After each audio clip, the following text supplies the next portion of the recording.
नमस्कार, एनडीटीवी मध्य प्रदेश छत्तीसगढ़ देख रहे हैं आप। आपके साथ मैं हूं दीपक मिश्रा। कौन बनेगा छत्तीसगढ़ में मंत्री? जी हां, मुख्यमंत्री तो बन गया है, लेकिन अब कैबिनेट का विस्तार कब होगा, कौन कौन से चेहरे होंगे?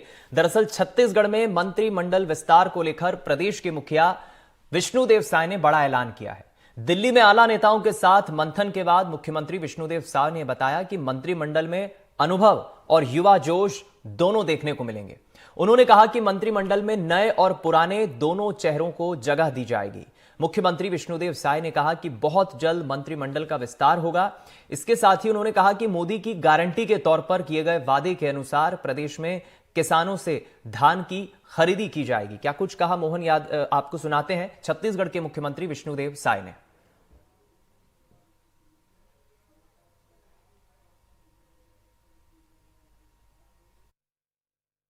आदरणीय गृह मंत्री श्री अमित शाह जी से मुलाकात हुई, आदरणीय राष्ट्रीय अध्यक्ष श्री जेपी नड्डा जी से मुलाकात हुई है और कुछ चर्चाएं हुई हैं और बहुत शीघ्र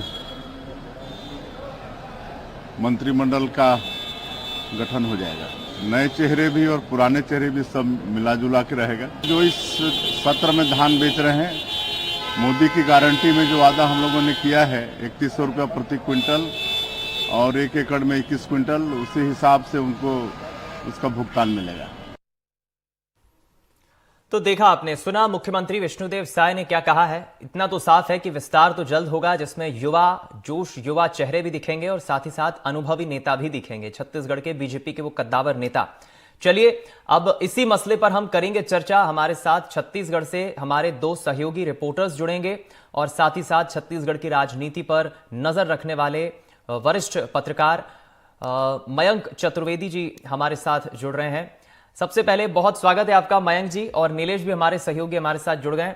ओपनिंग रिमार्क के तौर पर मयंक जी मैं आपसे ही समझना चाहूंगा, विष्णुदेव साय तो कप्तान बन गए हैं, प्रदेश के मुखिया बन गए हैं, लेकिन छत्तीसगढ़ वासियों को इस बात का इंतजार है कि आखिर वो जो कैबिनेट होगी, वो जो 11, 12, 13 नाम होंगे विष्णुदेव साय की कैबिनेट के, वो कौन से होंगे, कैसा विस्तार होगा, कैसे अनुभवी और युवा चेहरों को तालमेल के साथ कैबिनेट में जगह दी जाएगी, क्या कहेंगे? देखिए दीपक जी, ये जो कैबिनेट बनने वाली है वो केवल और केवल युवा और तजुर्बेकार लोगों का एक समन्वय के साथ नहीं बनेगी। इसमें ये भी देखा जाएगा कि जो आने वाला जो लोकसभा चुनाव है जो अगले साल होना है, उसमें लोगों का परफॉर्मेंस ऐसा रहे कि लोकसभा चुनाव में बीजेपी को लाभ मिल सके। तो ये एक बड़ा उद्देश्य जो है कैबिनेट में दिखाई देगा, जो उनके 2024 के उद्देश्यों को पूरा कर सके। ये एक अलग बात है कि उसमें हम जो है युवाओं को मौका दें, तजुर्बेकारों को मौका दें। इसके अलावा हम लोगों को जैसा दिख रहा है, जैसा हम देख पा रहे हैं, उसमें हमको ऐसा लगता है कि हर लोकसभा से, चूंकि छत्तीसगढ़ में 11 है लोकसभा की सीटें हैं, तो हर लोकसभा से एक विधायक को प्रतिनिधित्व मंत्रिमंडल में मिल सकता है, ताकि सारी जो लोकसभाएं हैं उनको भी एक तरीके से बताया जा सके कि उनके क्षेत्र का एक आदमी लोकसभा चुनाव में नेतृत्व करने वाला तो मिल ही जाए ना उनको।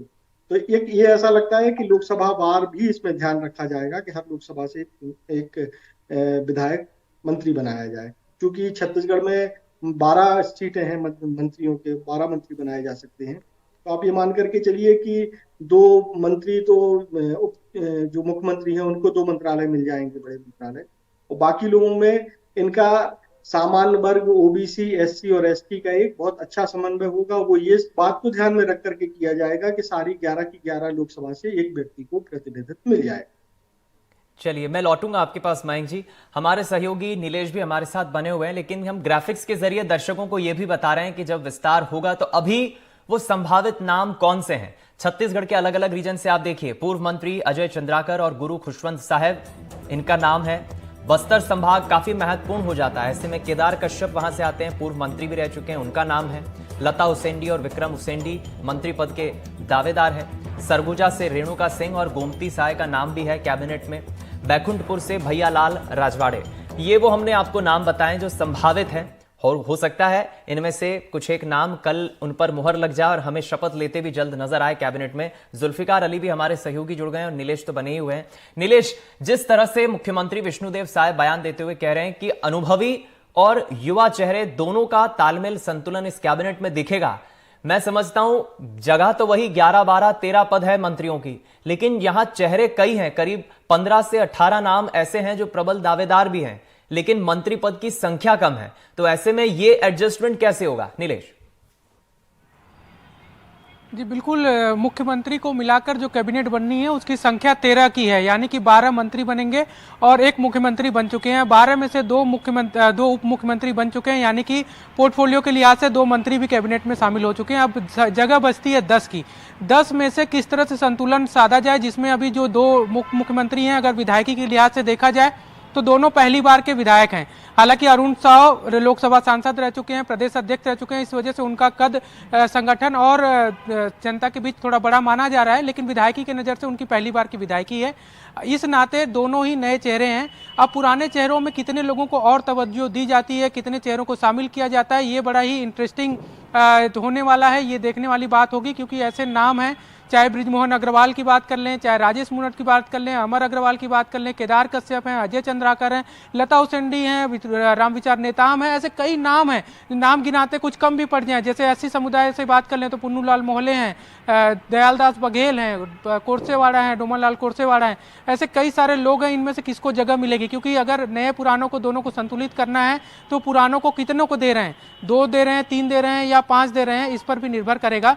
अब जो मयंक जी ने अभी कह रहे थे कि लोकसभा चुनाव प्रमुख मुद्दा है 2024 में, कि उसमें ज़्यादा 11 सीटें हैं छत्तीसगढ़ में लोकसभा की, और अब तक का रिकॉर्ड रहा है कि अधिकतम 10 सीटें ही बीजेपी जीती है छत्तीसगढ़ बनने के बाद।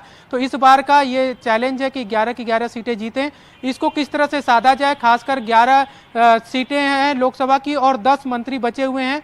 बिलासपुर संभाग की अगर लोकसभा के लिहाज से बात करें तो बिलासपुर का प्रतिनिधित्व अरुण साव के रूप में मिल चुका है और राजनांदगांव लोकसभा का प्रतिनिधित्व विजय शर्मा के रूप में मिल चुका है। तो ऐसे में जो बाकी 9 लोकसभा सीटें बचती हैं, जिसमें बस्तर है, कांकेर है, दुर्ग है, रायपुर है, महासमुंद है और इसके अलावा सरगुजा है, रायगढ़ है, जांजगीर है, इनमें से किस तरह से किसको साधा जाएगा, ये एक बड़ी देखने वाली बात होगी। दीपक, चलिए, बिल्कुल ठीक कहा आपने।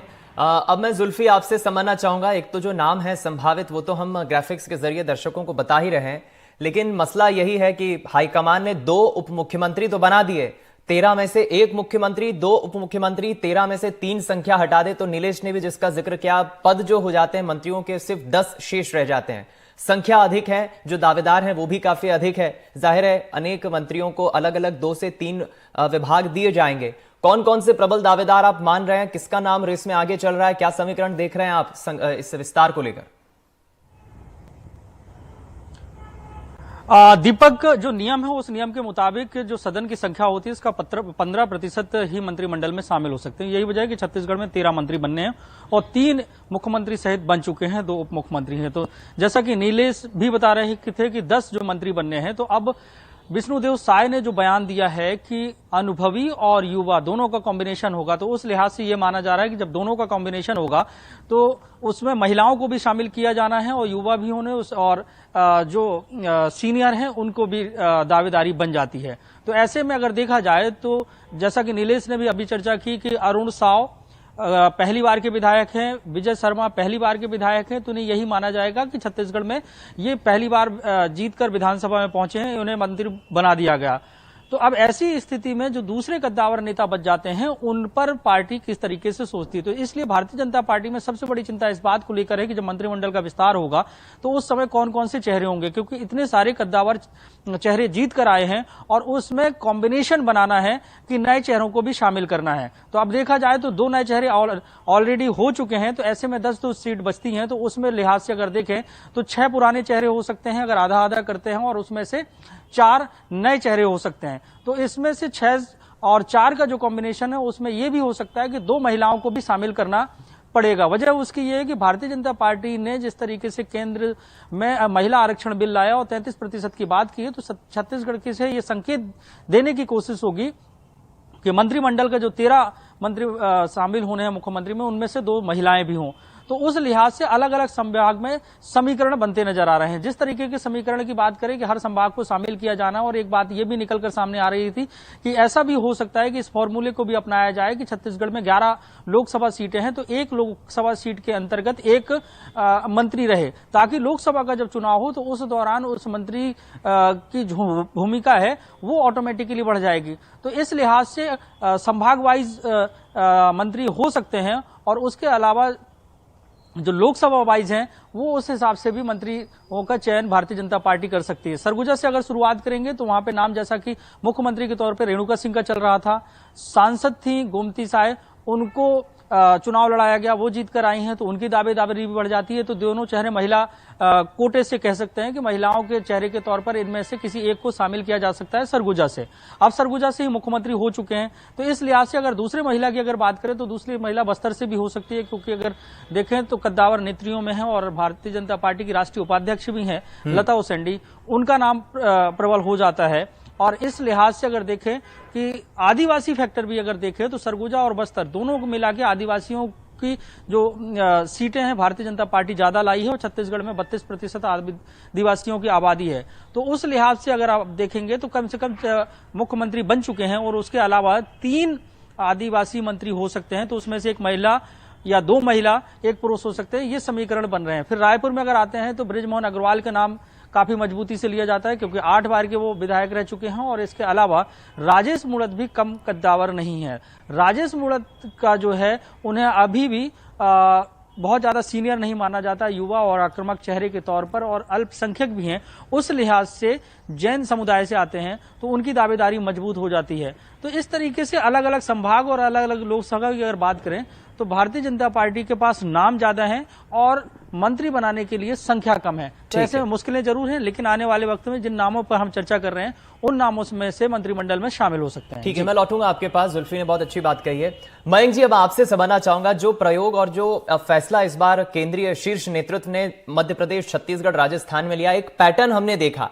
छत्तीसगढ़ में आदिवासी चेहरे को मुख्यमंत्री बनाया, उसके बाद आप देखिए ब्राह्मण चेहरा विजय शर्मा, उन्हें उप मुख्यमंत्री बनाया विष्णुदेव साय, यानी ओबीसी, ब्राह्मण और आदिवासी, ऐसा ही कुछ पैटर्न हम मध्य प्रदेश और राजस्थान में भी देखते हैं। राजस्थान में आप देखिए कि ब्राह्मण समाज से आने वाले शर्मा जी को, भजनलाल शर्मा जी को सीएम बना दिया जाता है, राजपूत समाज से आने वाली मीरा जी को उप मुख्यमंत्री बनाया जाता है।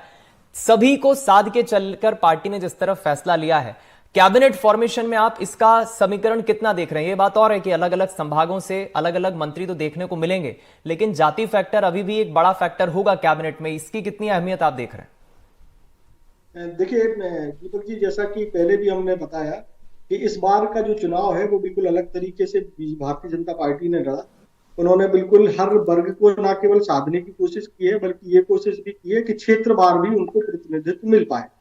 जैसा कि हमने पहले बताया था कि लोकसभा चुनाव को ध्यान में रखते हुए बीजेपी कोशिश कर सकती है कि हर लोकसभा क्षेत्र से एक व्यक्ति को मंत्री बनाया जाए, नंबर 1। नंबर 2, जैसा कि जुल्फी जी ने कहा कि संभागवार, तो संभागवार का भी एक पैटर्न इस बार दिखाई दे सकता है कि हर संभाग से 1 या 2 लोगों को प्रतिनिधित्व मिल जाए। मतलब ऐसा कोई संभाग छूटे ना जहां से किसी भी व्यक्ति को, किसी भी विधायक को मंत्री ना बनाया जा सके। तो दूसरा पैटर्न ये हो गया। तीसरा पैटर्न ये दिखाई दे रहा है कि जो जातिगत या समीकरण है उनको भी इसमें ध्यान रखा जाए। जैसे कि हम लोग जैसा देख पा रहे हैं उसमें ऐसा लगता है कि सामान्य वर्ग से जो है, सामान्य वर्ग से भी मंत्री है, कुछ लोगों को मंत्री बनाया जाएगा, ओबीसी से भी कुछ लोगों को मंत्री बनाया जाएगा, एससी से भी मंत्री बनाया जाएगा और एसटी से भी मंत्री बनाया जाएगा। तो कुल मिलाकर के 3 पैटर्न इस बार दिखाई दे रहे हैं। लोकसभा चुनाव में लोकसभावार मंत्री, संभागवार मंत्री, और तीसरा आपका जातिगत समीकरण को देखते हुए मंत्री बनाए जाए। तो 3 पैटर्न हमको लगता है इसमें ठीक ठाक बीजेपी काम कर सकती है इस मामले में। अब आती है बात इसकी कि किसको मंत्री बनाया जा सकता है। तो जो हमारे पास सोर्सेज हमको बता रहे हैं, तो सामान्य वर्ग से जो नाम चल रहे हैं उनमें बृजमोहन अग्रवाल जी हैं, जो कि 8 बार के विधायक, 8वीं बार विधायक चुने गए हैं, बड़े कद्दावर नेता हैं और उनकी पब्लिक के से जो अटैचमेंट है वो बड़ा मजबूत है। दूसरा आते हैं अमर अग्रवाल जी, जो कि बिलासपुर संभाग से आते हैं। इनकी भी पुराने मंत्री हैं और कद्दावर मंत्री रहे हैं। राजेश मूणत जी, जो कि तीसरे मंत्री हैं, मतलब तीसरे व्यक्ति हैं जो दावेदारों में है सामान्य वर्ग से, और राजेश मूणत जी का प्लस ये भी है कि ऐसा माना जाता है कि देश भर में जितने भी विधायक हैं उनमें सबसे ज्यादा काम कराने वाले विधायकों में राजेश मूणत जी का नाम आता है। इनके समय में जो है जितने फ्लाईओवर और जितना काम हुआ है उतना लोग कहते हैं कि उतना कहीं नहीं हुआ। ये दावा कितना सही है ये तो तथ्यात्मक रूप से जो है नहीं कहा जा सकता है, लेकिन आम चर्चा ये है कि ये अच्छा काम कराने वाले हैं। बस्तर संभाग से किरण देव जी का भी नाम आता है। ये 4-5 नाम है जो सामान्य वर्ग के दावेदारों में गिने जा रहे हैं। ठीक है, मैं लौटूंगा आपके पास मयंक जी। फिर कौन बनेगा छत्तीसगढ़ में मुख्यमंत्री? मुख्यमंत्री तो बन गया, लेकिन मुख्यमंत्री के बाद अब मंत्री कौन बनेगा? मेहमान बने हुए हैं मयंक जी। मैं चाहूंगा आप अपनी बात पूरी करें। बस्तर संभाग से लता उसेंडी का नाम आपने बताया, और जो अलग अलग रीजन हम देख रहे हैं छत्तीसगढ़ में, दावेदार तो वहां से भी कई अधिक आ रहे हैं जिनकी दावेदारी हम कैबिनेट में देख पा रहे हैं।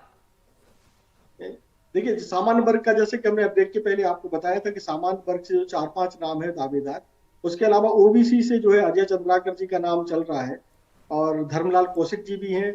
अजय चंद्राकर जी रायपुर संभाग से हैं, धर्मलाल कौशिक जी बिलासपुर से हैं। और सबसे चौंकाने वाला एक नाम जो इस समय चर्चा में है वो है ईश्वर साहू का, जो पहली बार विधायक बने हैं। और ईश्वर साहू इस समय पूरे विधानसभा चुनाव में सबसे चर्चित चेहरा और सबसे चर्चित नाम रहे हैं। तो ईश्वर साहू का दुर्ग संभाग से नाम मंत्रिमंडल में शामिल होने के लिए करके चल रहा है। ओपी चौधरी जी एक बड़े दावेदार हैं, क्योंकि पहले ये बात भी चली थी कि वो सीएम भी बनाए जा सकते हैं, फिर ये लगा कि उनको शायद डिप्टी सीएम तो बनाया ही जाएगा, लेकिन दोनों पद पर उनको नहीं दिए गए। उन दोनों पद में से कोई पद नहीं मिला है, तो हो सकता है कि उनको मंत्री इस बार कोई बड़ा मंत्रालय देकर के मंत्री बनाया जा सकता है। तजुर्बेकार है, प्रशासनिक अफसर रहे हैं, पूर्व IAS हैं। SC वर्ग से जो है कई लोगों के नाम है, इसमें केदार कश्यप है जो कि बस्तर संभाग से आते हैं, रेणुका सिंह है सरगुजा संभाग से हैं, लता उसेंडी बस्तर संभाग से हैं, रामविचार नेताम जी हैं जो कि सरगुजा संभाग से भी आते हैं, गोमती साय भी जो है सरगुजा संभाग से आती है। तो ये SC हो गए हैं। ST वर्ग को भी साधने की कोशिश हो रही है, उसमें दुर्ग संभाग से जो है डोमन लाल कुर्सेवाड़ा है और दयालदास बघेल जी हैं जो पूर्व में मंत्री भी रहे हैं। ये दोनों जो है दुर्ग संभाग के दावेदार हैं। तो कुल मिलाकर के जो पैटर्न, जैसा कि पहले भी कहा कि 3 तरह के पैटर्न दिख रहे हैं। लोकसभा चुनाव को देखते हुए लोकसभा से हर एक आदमी का प्रतिनिधित्व हो जाए, दूसरा सारे संभागों से हो जाए, और तीसरा जो है जातिगत सभी वर्गों का इसमें समावेश हो जाए मंत्रिमंडल में। क्योंकि अब 10 सीटें हैं केवल मंत्रियों के लिए, 3 तो ऑलरेडी फिल हो चुकी हैं। तो इन सब का कॉकटेल बनाया जा सकता है, एक अच्छा मजबूत वो किया जा सकता है ताकि लोकसभा चुनाव में बीजेपी को ज्यादा से ज्यादा लाभ मिल सके। नीलेश, अब ये बताइए जरा, क्योंकि लगभग अब रिजल्ट 3 तारीख को आए थे, 12 तारीख को पता चला कि ये नाम है साहब छत्तीसगढ़ में मुख्यमंत्री का नेता, विधायक दल का नेता चुन लिया गया है। ये जो अब पूरी प्रक्रिया है, ये समझ कब तक आप मानकर चलें, क्योंकि कल से सत्र की भी, पहले सत्र की शुरुआत होना है सरकार बनने के बाद। कितना वक्त मानकर चलें, कितने दिनों के भीतर पूरी कैबिनेट विष्णुदेव साय की हमें दिखने लगेगी? जी देखिए, जो सोर्सेस से जानकारी आ रही है, जो चर्चाएं हो रही हैं कि कल शाम को मुख्यमंत्री तैयारी चल रही है। हालांकि आधिकारिक तौर पर न तो प्रशासनिक ओर से ना ही बीजेपी की ओर से ऐसा कोई कंफर्मेशन आया है, लेकिन ये चर्चा बड़ी आम है कि कल शाम को रायपुर के एक इंडोर स्टेडियम में कार्यक्रम की तैयारी की जा रही है कि जल्द से जल्द वहाँ पे शपथ ग्रहण की तैयारियां पूरी कर ली जाएं और कल शाम को शपथ ग्रहण कराया जा सकता है। हालांकि कल से ही विधानसभा का सत्र भी शुरू हो रहा है। कल विधायकों का शपथ ग्रहण की जो औपचारिकता है वो विधानसभा में पूरी की जाएगी। विधानसभा अध्यक्ष का चुनाव हो जाएगा, जिसमें रमन सिंह का नाम तय ही है क्योंकि वो निर्विरोध चुने जाएंगे। इसके बाद शाम को हो सकता है कि मंत्रिमंडल के विस्तार का में जो नाम आ जाए और उनका शपथ ग्रहण हो जाए। कहा यह जा रहा है कि 7 से 8 नामों पर अभी फिलहाल मुहर लग जाएगी। उसके बाद 1-2 नाम को वैकेंट रखा जाएगा और जब समीकरण कुछ बनते बिगड़ते नजर आएंगे उसके बाद उन नामों को जारी किया जाएगा। तो हालांकि ये सारी चीज़ें अभी चर्चाओं और सोर्सेज की जानकारी के आधार पर ही हैं। आधिकारिक तौर पर ना तो बीजेपी की ओर से ऐसा कुछ बयान आया है, ना ही प्रशासनिक तैयारियों को लेकर किसी शासन प्रशासन की ओर से ऐसा कोई बयान आया है। ठीक है जुल्फी, आप क्या देख रहे हैं? ऐसा कोई फैसला कैबिनेट में लिया जा सकता है या कोई ऐसा कोई नाम जो शायद हम भी इस चर्चा में छोड़ रहे हैं, क्योंकि बीजेपी अपने फैसलों से चौंकाती है, तो आप भी करीबी से देखते हैं, कोई ऐसा नाम, कोई ऐसा दावेदार जो इस कैबिनेट में दिख सकता है जिस पर हम चर्चा ही नहीं कर रहे हैं? दीपक, भारतीय जनता पार्टी चौंकाने वाले फैसले लेती है। इसको आप अगर देखें तो बीते 3 तारीख के बाद से जिस तरीके का घटनाक्रम हुआ मध्य प्रदेश, छत्तीसगढ़ और राजस्थान में, छत्तीसगढ़ में तो मुख्यमंत्री को लेकर नामों में चर्चा थी कि विष्णुदेव साय को मुख्यमंत्री बनाया जा सकता है, ये इस बात की चर्चा थी। आप ही देखें कि मध्य प्रदेश में किस तरीके से मुझे ऐसा लगता है कि किसी को पता ही नहीं था कि कौन वहां पे मुख्यमंत्री बन सकता है। इसी तरीके के हालात राजस्थान में थे। अब बात आती है कैबिनेट के छत्तीसगढ़ में विस्तार की। तो छत्तीसगढ़ में कैबिनेट का जो विस्तार होना है और 10 मंत्री बनने हैं, तो जिन नामों पर चर्चा है जो समीकरण में फिट बैठते हैं सीनियरिटी के हिसाब से, और जूनियर हैं और युवा हैं, और उनकी जो ये कहें कि जो युवा हैं और आक्रामक हैं और लीडरशिप क्वालिटी है, इन तमाम जो क्वालिटीज होनी चाहिए एक मंत्री में, उस आधार पे हम इन तमाम नामों की चर्चा कर रहे हैं, तमाम समीकरण पे चर्चा कर रहे हैं। लेकिन ऐसा हो भी सकता है क्योंकि ये भारतीय जनता पार्टी है, कुछ ऐसे चेहरे को सामने ला दे जिसकी कोई कल्पना नहीं कर सकता जी। जैसे कि एक नाम के अगर देखा जाए कि एक पूरे वर्ग को साधने वाली बात है, तो ओबीसी समुदाय से ईश्वर साहू का नाम अगर कहीं पे चर्चा में आ जाए या मंत्री बना दिया जाए तो ये भी अचंभा वाला विषय नहीं होगा, क्योंकि भारतीय जनता पार्टी छत्तीसगढ़ में जिस तरीके से हिंदुत्व को लेकर राजनीति कर रही है, उस लिहाज से ये बड़े नाम हो सकते हैं। हालांकि चर्चा कहीं पे भी नहीं है, पहली बार के हैं, पहली बार जीत के आए हैं, लेकिन जिस तरीके से देखें एक सेंसेशन हुआ कि जब मुख्यमंत्री का शपथ ग्रहण हो रहा था, उसके बाद जब तमाम लोग चले गए तो जो वहां पे युवा मौजूद थे, जो बड़ी संख्या में लोग थे, तो ईश्वर साहू के साथ सेल्फी लेते नजर आए। बिल्कुल, और मुझे याद है वही ईश्वर साहू मंच पर भी नजर आए थे, जिसका जिक्र आप कर रहे हैं। ये महत्वपूर्ण बात हो जाती है। एक बेहद अच्छी चर्चा रही। इंतजार रहेगा छत्तीसगढ़ में अब मंत्रिमंडल का विस्तार कब होता है, कौन कौन से चेहरे होते हैं। मयंक चतुर्वेदी जी हमारे साथ शामिल हुए, बहुत शुक्रिया आपका मयंक जी, और जुल्फी और हमारे नीलेश दोनों सहयोगी भी जुड़े, बहुत शुक्रिया आपका। फिलहाल इस खास चर्चा में इतना ही। एनडीटीवी मध्य प्रदेश छत्तीसगढ़ पर खबरों का सिलसिला जारी है। नमस्कार।